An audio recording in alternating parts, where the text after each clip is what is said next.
Hello everybody, nice to meet you. Our reading was about Exodus chapter 10. Let's read it together.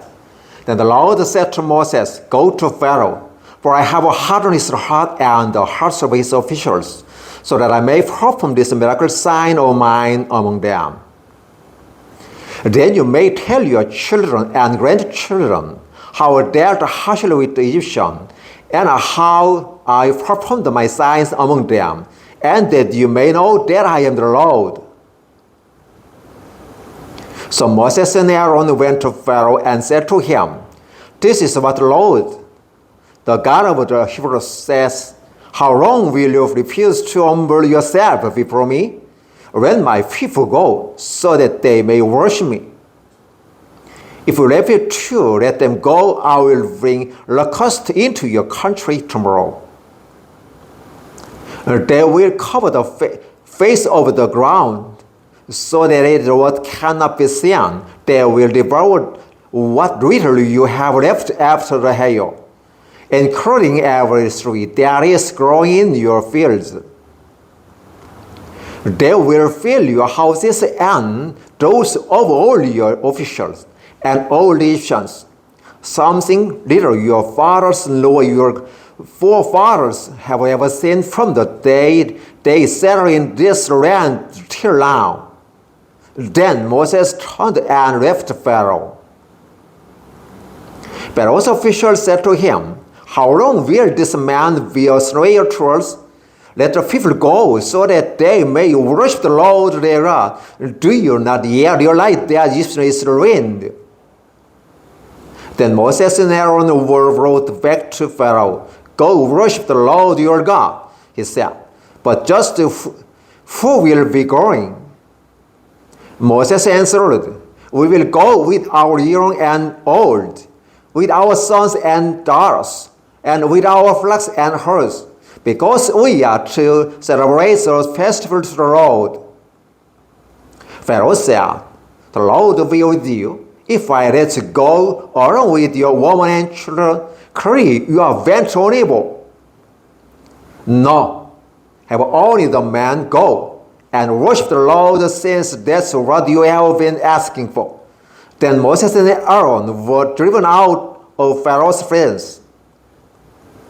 And the Lord said to Moses, "Stretch out your hand over Egypt, so that the locusts will swarm over the land and devour everything growing in the fields, everything left by the hail." So Moses stretched out his staff over Egypt, and the Lord made an east wind blow across the land all that day and all that night. By morning the wind had brought the locusts. They invaded all Egypt and settled down in every area of the country in great numbers. Never before had there been such a plague of locusts, nor will there ever be again. They covered all the ground until it was black. They devoured all that was left after the hail, everything growing in the fields and fruits on the trees. Nothing green remained on tree or plant in all the land of Egypt. Pharaoh quickly summoned Moses and Aaron and said, "I have sinned against the Lord your God and against you. Now forgive us my sin once more, and pray to the Lord your God to take this deadly plague away from me." Moses then left Pharaoh and prayed to the Lord. And the Lord changed the wind to the very strong west wind, which catch up the locust and carried it down into the Red Sea. Not a locust was left anywhere in Egypt. But the Lord hardened Pharaoh's heart, and he would not let the Israelites go. Then the Lord said to Moses, "Stretch out your hand toward the sky, so that darkness will spread over Egypt, darkness that can be felt." So Moses stretched out his hand toward the sky, and the total darkness covered all Egypt for their days.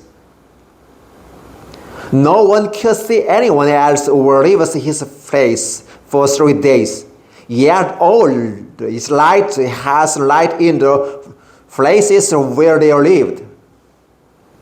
Then Pharaoh summoned Moses and Aaron, said, "Go worship the Lord, even your women and children may go with you, only leave your flocks and herds behind." But Moses said, "You must allow us to have a sacrifice and burnt offerings to friends to the Lord our God. Our livestock must go with us, not a hoof is to be left behind. We have to use some of them in worshiping the Lord our God, and until we get there, we will not load what we are to use to worship the Lord." But the Lord hardened Pharaoh's heart, and he was not willing to let them go. Pharaoh said to Moses, "Go out of my sight. Make sure you do not appear before me again. The day you see my face, you will die." "Just as you say," Moses replied, "I will never appear before you again." Exodus chapter 10, verses 1 through 29. Thank you.